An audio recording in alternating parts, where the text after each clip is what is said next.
করতে হবে, খাস উদ্দেশ্যে করতে হবে।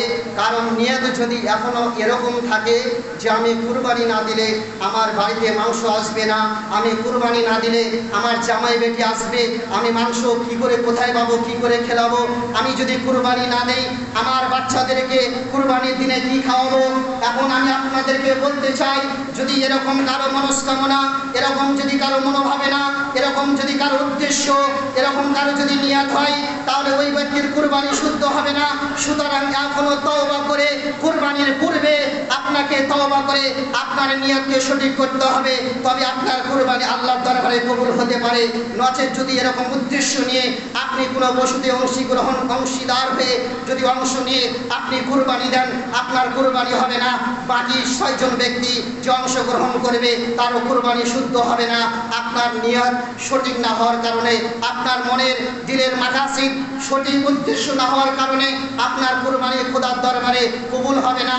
আর না ওই কুরবানির পশু আপনার যানবাহন হিসাবে না পুলিশের মধ্যে আপনার উপকৃত আসবে, আর না ওই পশুর আপনার এক একটা লোমের পরিবর্তে আপনার নামায় আমলের মধ্যে নেকিও আপনি পাবেন না, যতক্ষণ পর্যন্ত আপনার নিয়ত, আপনার মনের মাকাসিদ, আপনার দিলের উদ্দেশ্য যতক্ষণ পর্যন্ত শরীয়ত সম্মত না হবে, হাদিস ও কোরআনের ভিত্তিতে যতক্ষণ পর্যন্ত আপনার মনস্কামনা না হবে, ততক্ষণ পর্যন্ত আপনার শুধু কুরবানি দেওয়াই হবে।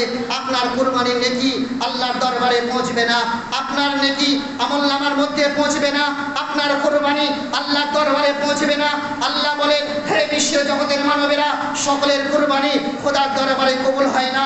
কুরবানি সকলেই করতে পারে, কিন্তু সকলের কুরবানি আল্লাহর দরবারে কবুল হয় না, যা আল্লাহ তাবারক তাআলা কোরআন পাকের মধ্যে বর্ণনা করেছেন। জোরে বলুন সুবহানাল্লাহ।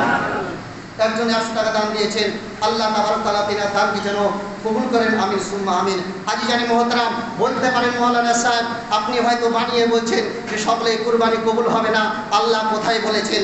আজিজানি মুহতারাম, যদি আপনারা আল্লাহর কোরআন খুলে দেখেন, সূরা মাইদা আয়াত নাম্বার 27 এর মধ্যে আল্লাহ তাবারক তাআলা বলেন, হে বিশ্ব জগতের মানবেরা, হে বিশ্ব জগতের মানুষেরা, সকলের কুরবানি আল্লাহর দরবারে মকবুল হবে না, সকলের কুরবানি আল্লাহর দরবারে গ্রহণযোগ্য হবে না, সকলের কুরবানি আল্লাহ কোনোদিন কবুল করবে না।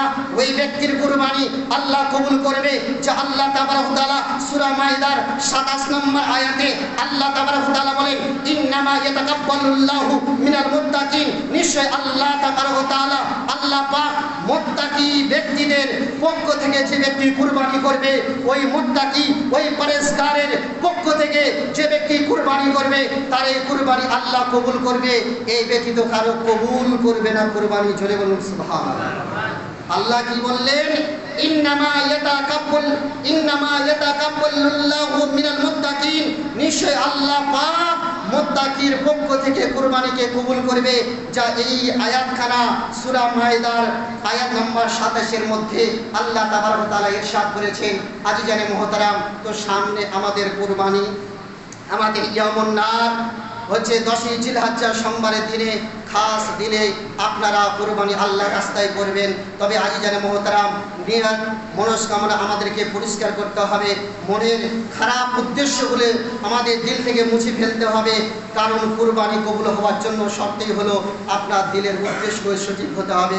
আজিজানে মুহতারাম, আল্লাহ তাবারক তাআলা আমাদের আপনাদের সকলকে যেন হেদায়েত দান করেন, আমাদের কুরবানি যেন সকলেই কবুল করেন, সকলে